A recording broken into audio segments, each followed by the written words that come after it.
গাড়িগুলো আমার কাছে খুব ভালো লাগে, প্রত্যেক দিন বিকালে দেখি। আমার চিন্তা ছিল এটা ভিডিও করবো, অনেক সুন্দর।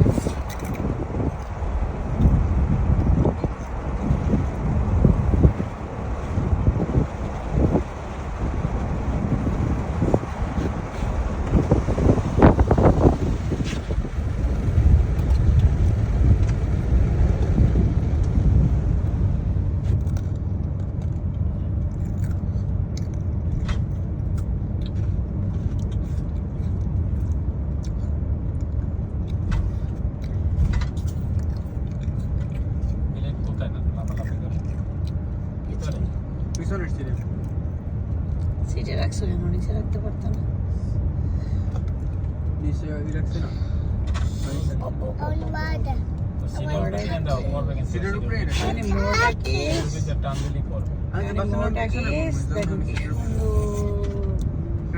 সবাই শুধু কথা বলে আর কথা বলে।